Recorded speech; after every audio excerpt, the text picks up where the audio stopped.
Hello, and welcome to the show, everybody. This is another edition of College Football Showdown. And we got a special guest here. Here is my main man, Christian Simpson, popping up here. He was a regular last year. Now he's back again. Look, This is man, week look, two of college look. football, and I just want to stop and I don't, and like my boy Wiz said, I don't like the market, but I got a market here. Please like, share, and subscribe to the Prime Sports World Facebook page. We go live 7 days a week. We bring the heat 24/7. We're on YouTube and Twitch. And if you're looking for the consistent content, Prime Sports is the play. Prime Sports World is the place to be. What's going on, Christian? I think our boy Matt James will be coming on here soon. What's going on with Christian? How you doing tonight, man? It's been a while since me and you had the chance to chop it up, But I got one question for you, Izzy. When the CEO of Prime Sports World coming to Monday Evening Quarterback to talk to me? I'm ready. I'm ready. The invite and I'll be there. But look, man, this is a great look. Look, The invite and I'll be there. Yeah, look, I'm happy to be back on with you, man. Being able to contribute for the Prime as an NFL analyst and being able to contribute to this as a college football analyst, man, I love it. So, I'm in the business of giving flowers. Thank you, brother. Absolutely. And we got a lot to cover here tonight. I mean, week one was a doozy. Some upsets. Me and my boy David Henderson was on here, and we called the doozy last week. Florida upset Utah, and they shot up the boards already into the top 15. And Anthony Richards looked every bit of sensational. He magnificent last week.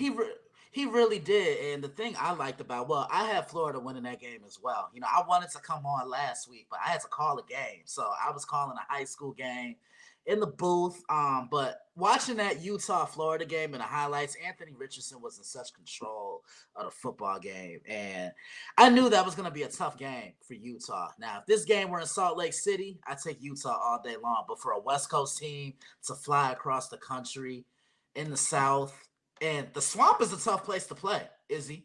We've talked about this off the air several times. The Swamp isn't the easiest place for road teams to go in and get a win. That home field advantage, I think, is one of the 5 best in the country.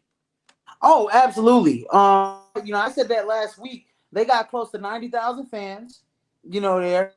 And when they stay in the room only, they got over 90,000 fans, right, at max capacity. So every bit was staying in the room. They were all there in attendance. It was 100% capacity. And the play where Anthony Richardson, he ran it for a touchdown for like 50, I think it was more than like 50, 60 yards.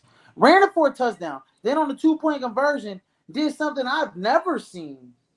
Of course, I think I've seen Marcus Mariota probably do this, but I've never seen a quarterback do this where he jumped in the air, pump fake, did a 360, faked out two guys from Utah, and then fired a dart to the back corner to his main man there in Florida. That was just a magnificent play. That's just Anthony Richardson in a nutshell. He's got a strong arm. He's got he's got poise in the pocket. I think this kid is going to be a top 10 pick when it's all said and done in the I can see it. I can see it, but I think the one thing I took away from watching him play, he's more mature as a passer than he was last year. This is Anthony Richardson in 2021. He's running first, and as a defense, you're loading that box. You're sitting on. Look, as you play when a team puts 9 guys in the box, what does that mean? We're stopping the run, and we're gonna dare you to throw the football. And now I just see a kid with more confidence. I don't know if that's Billy Napier, but I just see a kid who has more faith in his arm now.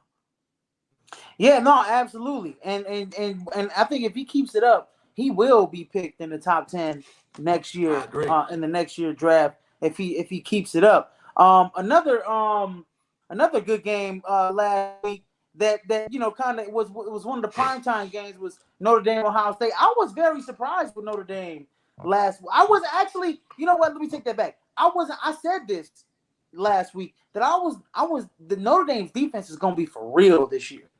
I agree, especially with that head coach. And not to cut you off, but I love what Notre Dame did. Did you notice what they did from a formation standpoint? They kept those safeties high. They played man coverage across the board, And what if they tell CJ Stroud, look, if you're going to beat us, you're going to earn every yard. This is almost like what I used to say on Prime Sports World for the NFL edition with the Kansas City Chiefs and how teams were playing them last year, keeping those safeties high, covering ground, playing that man coverage underneath, and forcing them to earn everything underneath. And Ohio State had to adjust. So what did they do? They turn around and they run the football. I got to give Al Golden, Notre Dame's defensive coordinator, a lot of credit because he came in with a masterful game plan and it worked. Just wish the offense would have came together and did its job.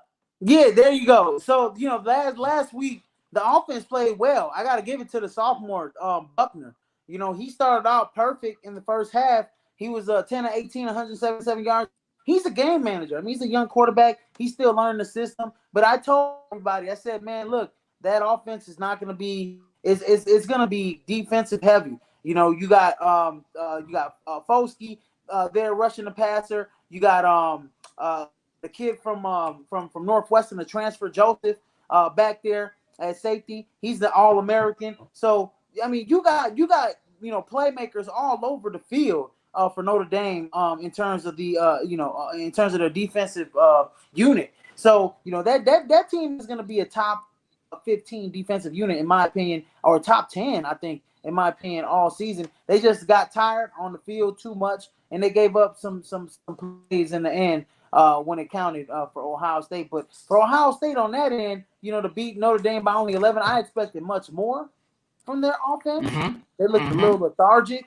They look like the offensive line again could not contain those edge rushers. Those athletic edge rushers, and that's gonna be a problem all season when I look at it. Yeah, and I also looked at Ohio State, and you just see how vital of a piece Jackson Smith-Njigba is to this offense. I think he's the most dynamic wide receiver in the country.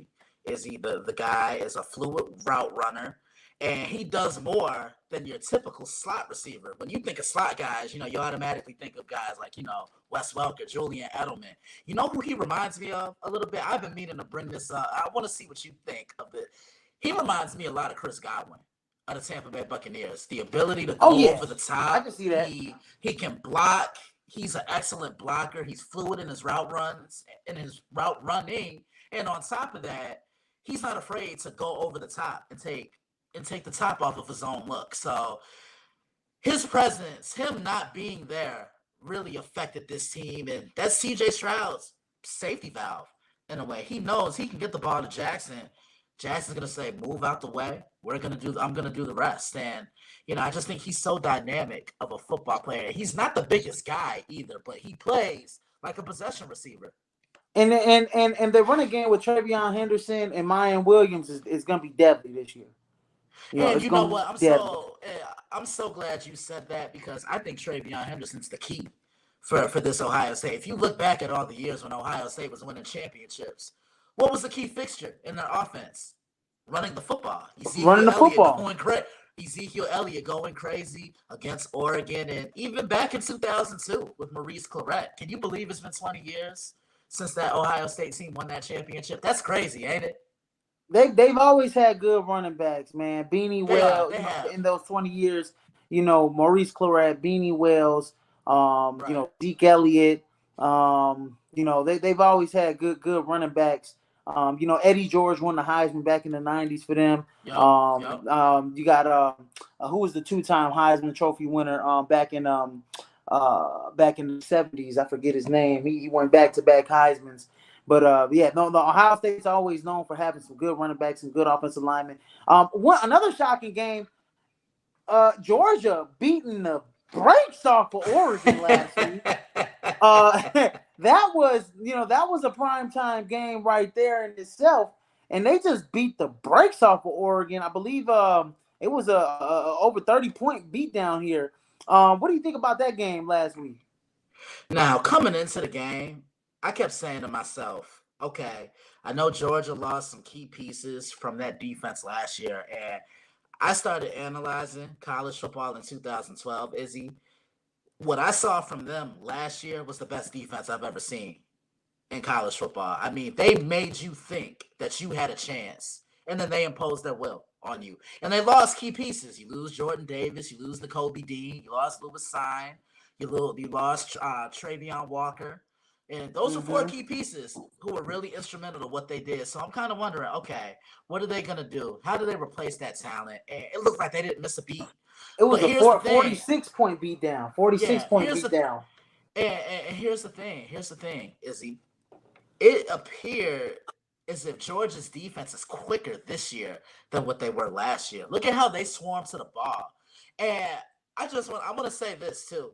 Can we stop the hate of Stetson Bennett? Because whenever you need this kid to make a clutch throw or a big throw, he delivers. He's not the biggest guy, but I think the best part of his game is his mobility. Look how he's able to move that pocket, make throws on the run, and I look at the tight end depth of this Bulldogs team.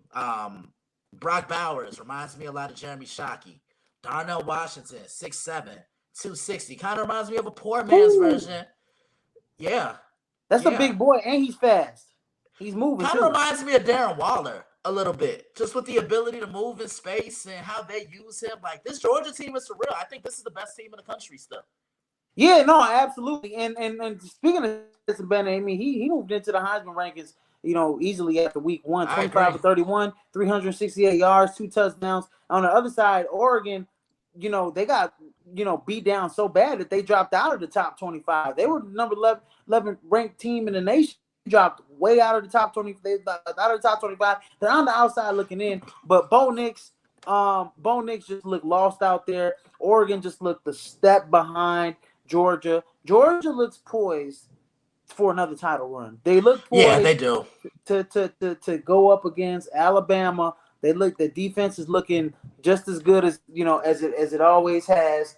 And I honestly think that that Georgia is going to be in the CIP when it's all said and done, and they got a shot at beating Bama.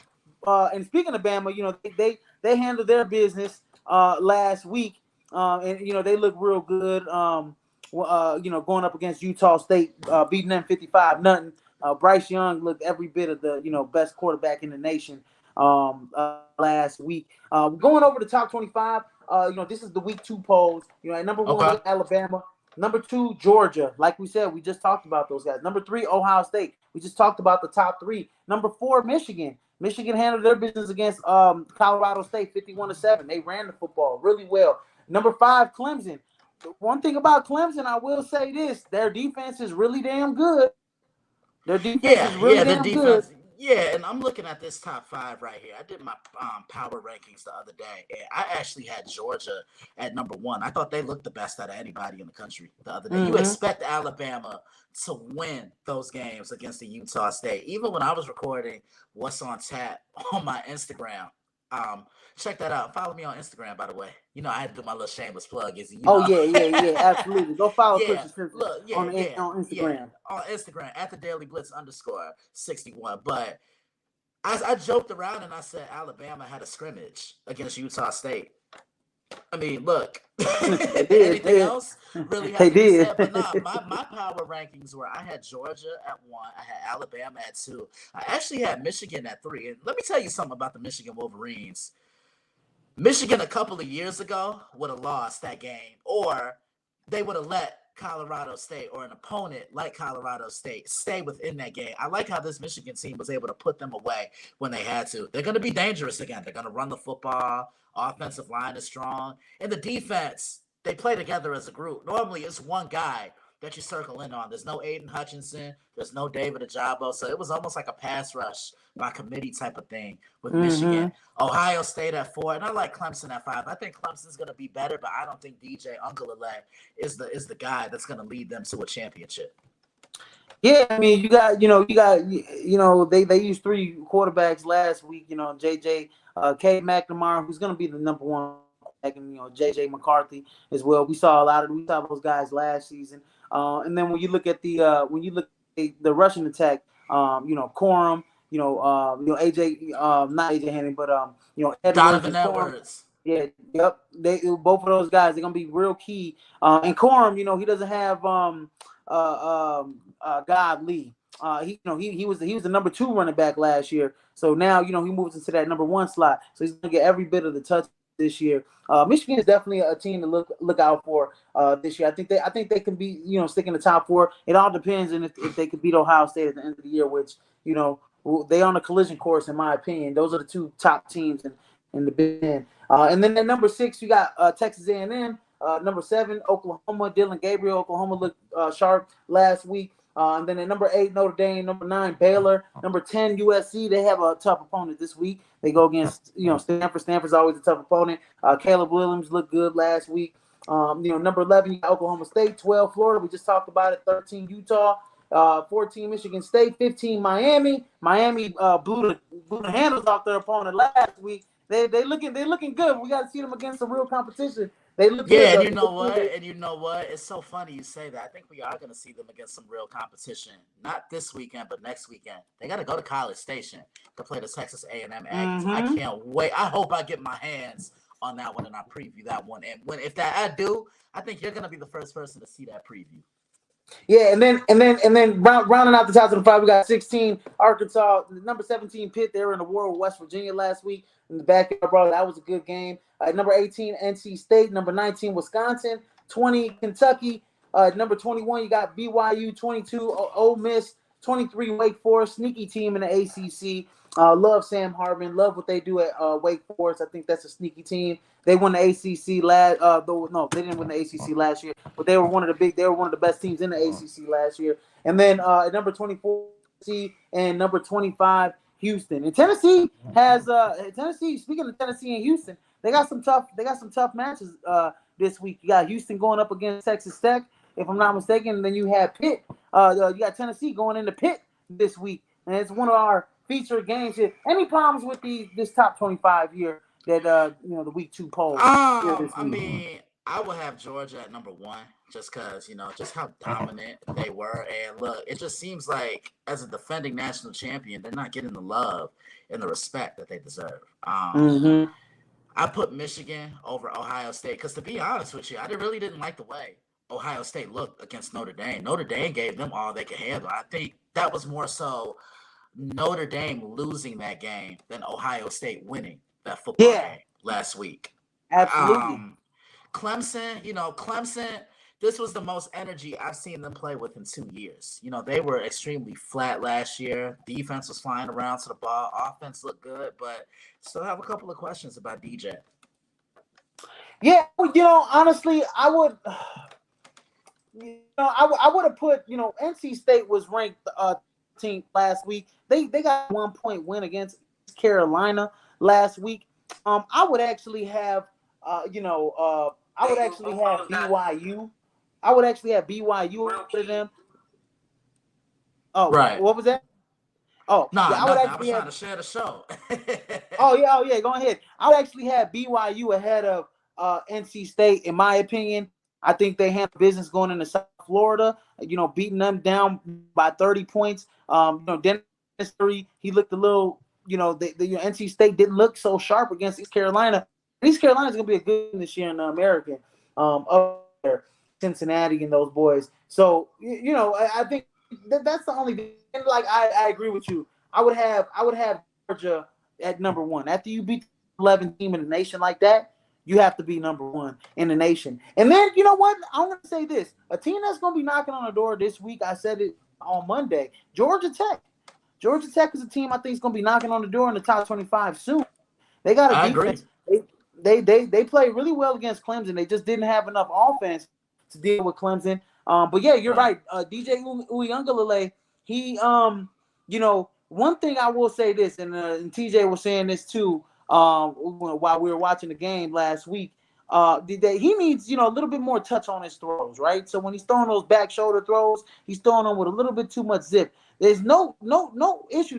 I mean, this guy's got a lot of talent. He's big. He can get out in the pocket. He's athletic. He can run. He can get him in those read options, those RPOs. But he just needs a little bit. He needs some touch on those throws, and that's what's going to hinder him at the next level, in my opinion.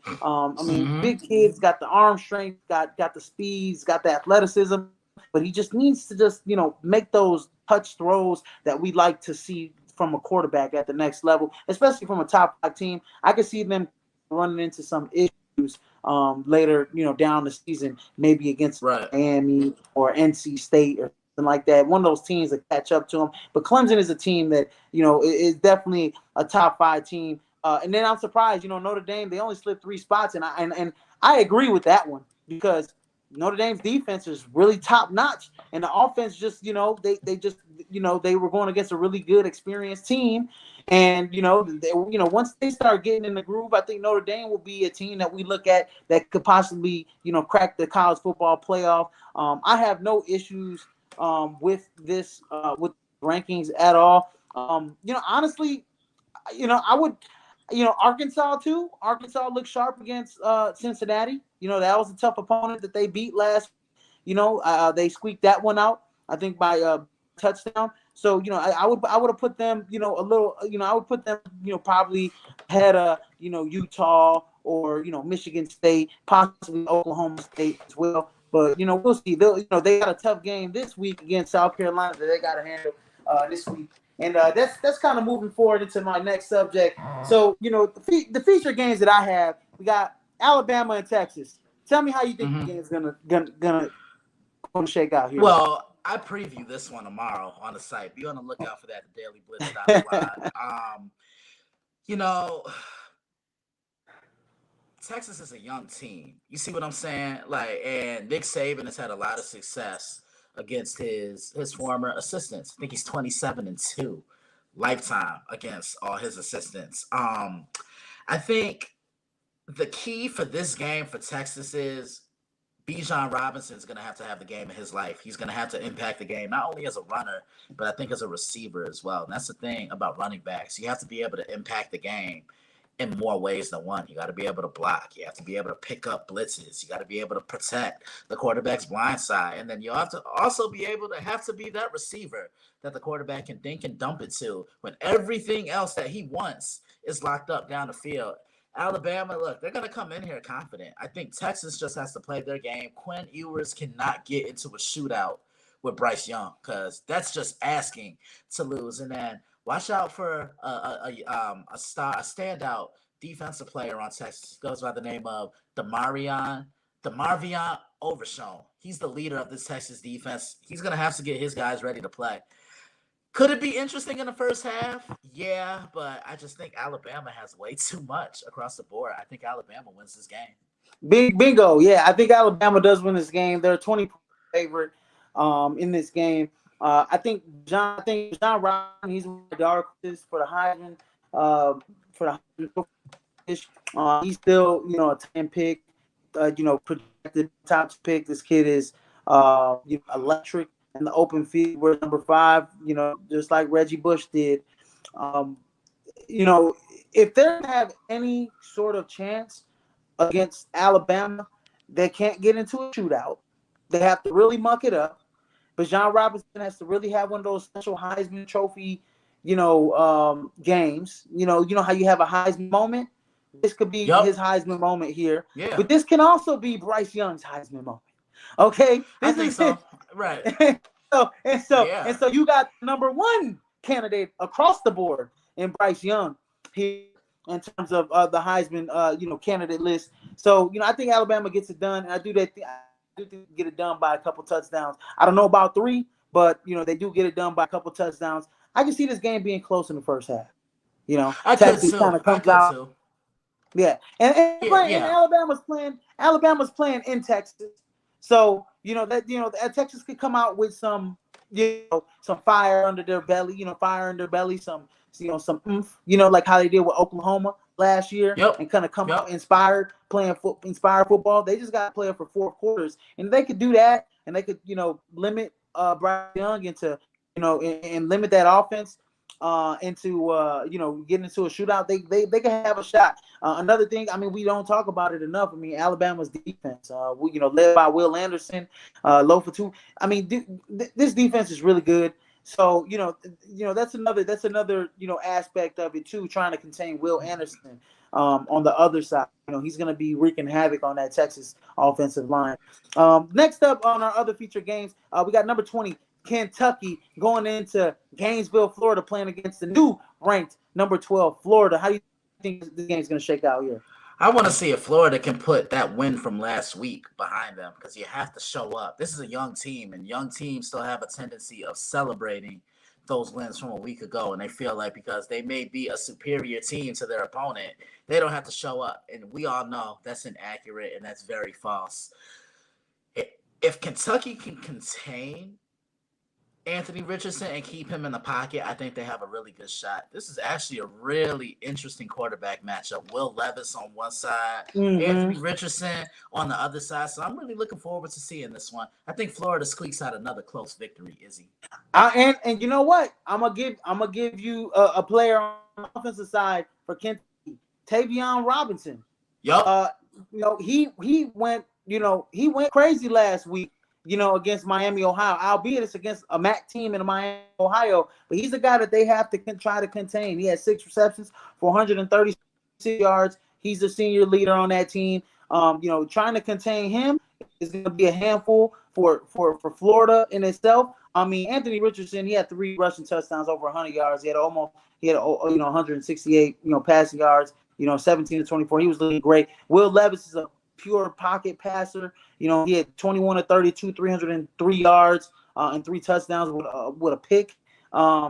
This is a Kentucky team that can pull off the upset here in Gainesville. They have all the makings for it. I think Florida keeps it rolling. We'll see. We'll learn a lot about Florida this week. Like you said, they can put the win behind them, and that young team, that defense was showing up last week as well. I think they get it done in Gainesville, and I think they move up in the polls again next week. They get the W against Kentucky, and then our next game on the slate, number 24 Tennessee going up against number 17 Pitt, and this game is in Pitt. How do you see this one shaking out?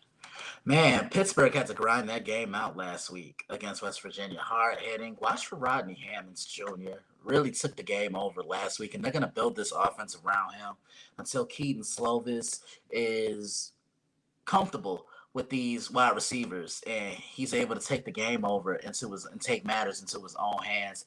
Tennessee is going to play them tough, but I think Pittsburgh just has too much. I like the Panthers.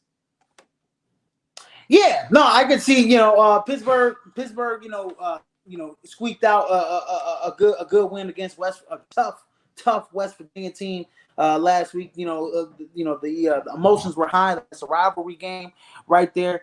Keaton Slovis, 60 started off a little shaky in the beginning of that game, but he came on strong. He had 308 yards, a touchdown. He was 16 to 24 passing. Hayden Hooker from Tennessee. He's a guy that you got to try to have to contain. You know what I mean? 2 touchdowns last week. Tennessee's a SEC team. They got that SEC speed that could give Pittsburgh some problems. And albeit, Tennessee 59-10 against Ball State. Pittsburgh played a way better opponent last week than Tennessee. But I do think that this ends up shaking out. Pittsburgh ends up with the win. I think Eden Slovis, has a really good game again this week. I think that Pittsburgh team is battle tested. I think Tennessee falls short in Pitt, but it'll be a close one. I think it'll be by a field goal or 10, but it'll be a close one. I agree. Next game on the list, we got number 10 USC versus Stanford. Going into Stanford, this is a rivalry game right here. Early rivalry game here. How do you see this one shaking out? I think this is a trap game for USC. Look, Caleb Williams, he saw everything. He didn't really see a defense last week against Rice. I mean, that defense didn't show up. They gave up 66 points. Now he's gonna go into Stanford, and David Shaw is gonna throw everything at Caleb Williams. This is a tough game for them. I'm going to take USC, but I think Stanford is going to make it a really interesting game. Like you said, it's a rivalry game. They're going to be up for this. That atmosphere is going to be alive and kicking, but I like USC to escape with a narrow victory. Yeah, I like USC to escape with one. I mean, Caleb Williams, definitely, I mean, he looked impressive, albeit, it was against, a lesser opponent. And Stanford played Colgate last week too. Right, so you gotta look at Stanford and be like, okay, that 40 something, to win, whatever win. I think it was like 1-10 or something like that. Under that notion, I think the one against, I think the 50, 53 to 50 50 against Rice is a little bit more impressive than them scoring up against Colgate. But if I had to pick a player that could give USC some problems, especially against a run defense that's a little kind of finicky. EJ Smith, that's a guy that you got to watch out for. Stanford had over 100 yards against Colgate and a touchdown. The junior out of Dallas, Texas. He's a big running back. He can run between the tackles. He's got to catch the ball out the backfield. David Shaw uses him in a lot of ways. So I like EJ Smith against USC, but I just think USC is going to have too much firepower offensively, especially Jordan Addison and who's the Bolitnikov. On the Bolitnikov list, people forget about that. People forget that Jordan Addison, man. That kid is he's a monster, man. So you gotta look. And he didn't have a good game last week, but I like USC to take this game against Stanford this week, and I'll pick them by 10 points or so to beat Stanford. And then the next game on the slate, we got number 9 going up against number 21 Baylor. Number nine Baylor going up against number 21 BYU in BYU. They're in Provo. This is a tough place to play. How do you see this one shaking out?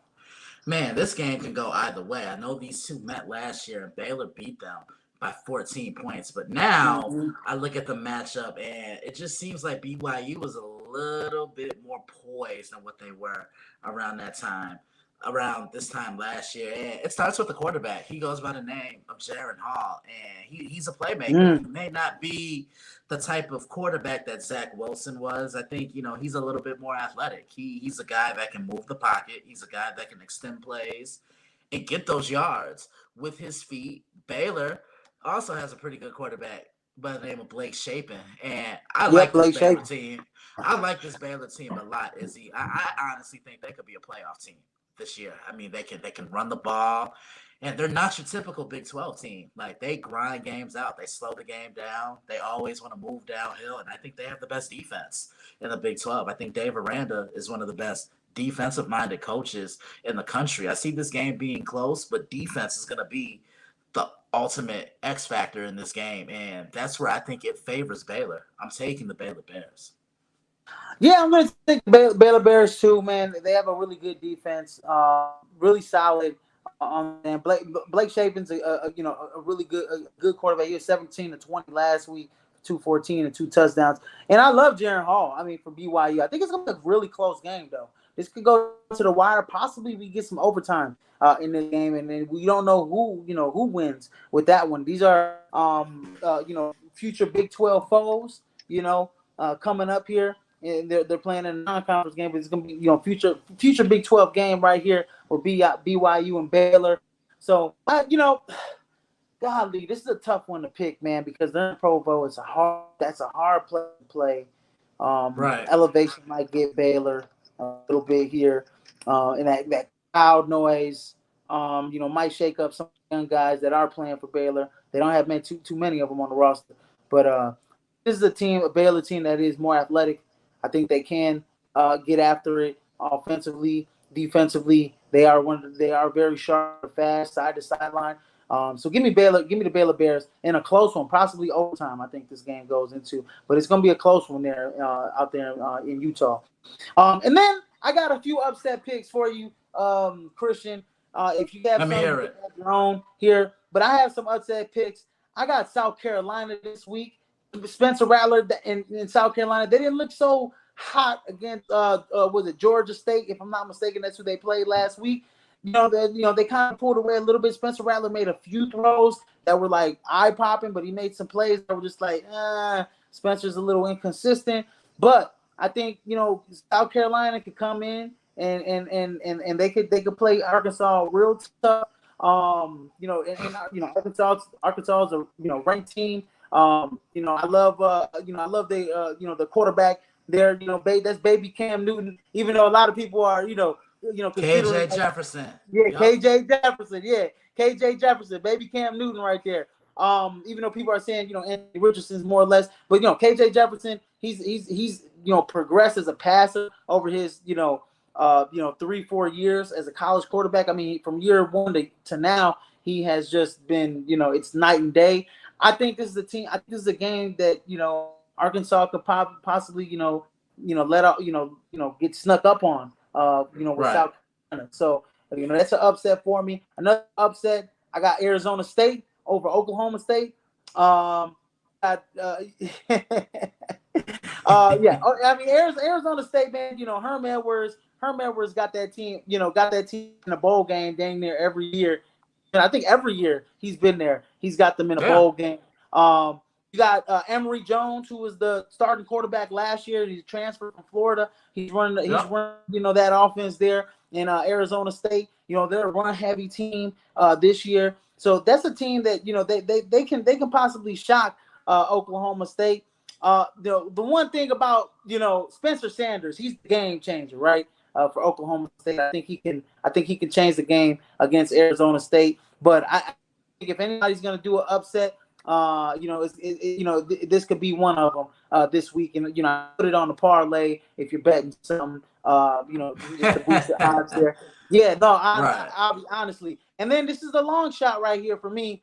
Appalachian State over number 6 Texas A&M. I know people probably think I'm crazy here for picking Appalachian State, but they were just in a shootout against North Carolina. That's a team that could put up some points. That's a team that I know this the same team that upset Michigan. I know it's not the same team that upset Michigan, but this is a team that can put up points, and they are known for knocking off a giant. This ain't the FCS team. This is the FBS Appalachian State team right here. But this is a team that could possibly shock Texas A&M, even though Texas A&M is superior to them. Bryce, their Appalachian State 6 touchdowns last week against UNC. I mean that's sharp right there. That's sharp right there. I kind of wanna touch on Appalachian State and Texas A&M. If I'm Texas A&M, you cannot look ahead to next week. You got to focus on what's in front of you right now, because whether you win this game, whether you lose this game, or whether you draw, the U is still going to be on the schedule at the end of the week. I can't stress that enough, because teams tend to overlook opponents that are in front of them, looking ahead to who's on the schedule the following week. Absolutely. No, you're right.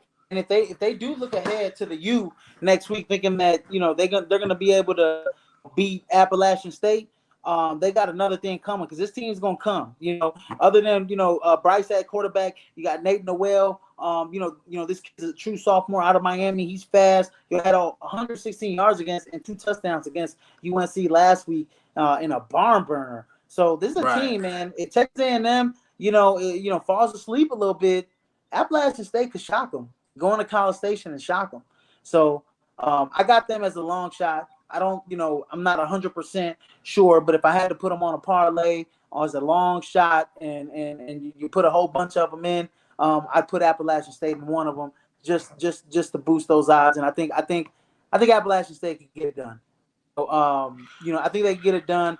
I'm not 100% sure. It's a long shot, but if there are going to be a true upset, it's them versus Texas A&M. You got any upsets yourself?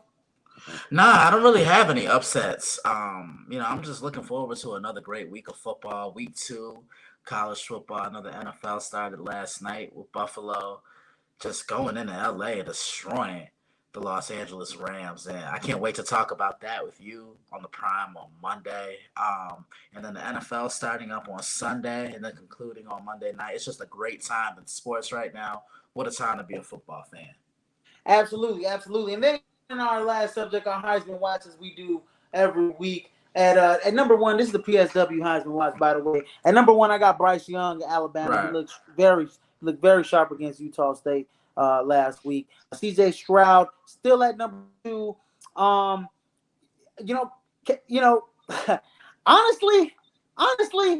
I really want to put Stetson Bennett at number 2. That's what I was thinking. Wow, great minds think alike. You must have been reading my mind, because it just seems like the hate for him, it's real.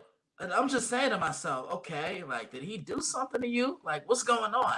Like, this kid just goes out, he plays the game, and he does it quietly, too. He lets his game do the talking for him. Yeah, no, he does. And so I got him in the top.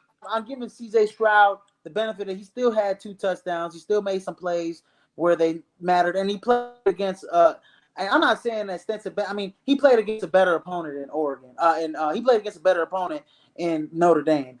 Way Right. better defense in Notre Dame than Stetson Bennett did against Oregon. It seemed like Oregon just kind of laid down for Georgia last week. So I'm going to give CJ Stroud a down. I put him at number 2. At Caleb Williams at number 3. He put up points against Rice. Let's see what he does against USC. And then moving in, he was on my outside looking in last week or in the preseason. Anthony Richardson. He moves into the top 5 this week on the Heisman list. Upsets Utah in Gainesville. Had a heck of a game. 3 touchdowns on the ground, over 100 yards. Was passing game was on point. He made some amazing plays last week. He's definitely in the top 5. And then we got Stetson Bennett. We just mentioned him. And then my dark horse is Bijan Robinson. He could move in to the top 5 if he has an excellent game against Alabama. Keeps it close. That could be his Heisman moment. It could upset Alabama. I don't see it, but I think if Bijan Robinson does have a great game,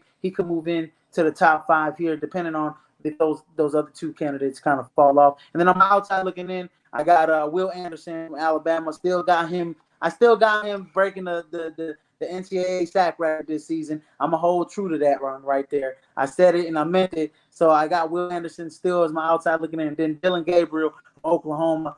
He's going to put up numbers this week against Kent State. So watch out for him. But he's definitely on my radar in the Heisman list. Do you got anyone that you want to add here, Christian? Nah, man, there's nobody I can think of right now. I really like this list that you have. And Will Anderson, man, he just amazes me. And the crazy thing about him is he doesn't really have a go-to move as a pass rusher. He just beats you with power, a lot of speed, and finesse. I mean, he doesn't have a swim move. He's not a bull rusher or anything like that. He just knows how to position himself to breeze by you with speed. But when he does develop that pass rushing move, watch out. Yeah, no, absolutely. And if I could probably, maybe add, guys to look out for, in the future. I got my list here. I'll pull it up here on my other phone here. We're looking at, Travion Henderson's another guy that's got to be on the radar. We talked about him earlier.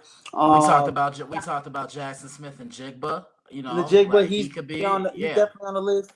Yeah, and Tyler Van Dyke from Miami. I mean, he put up numbers against Bethune-Cookman. Let's see what he does next week against Texas A&M. That's if they, get past their opponent this week, which they should. Hendon Hooker. I did mention him in Tennessee, but I don't think he's really, a guy that I want to really put on my list just yet.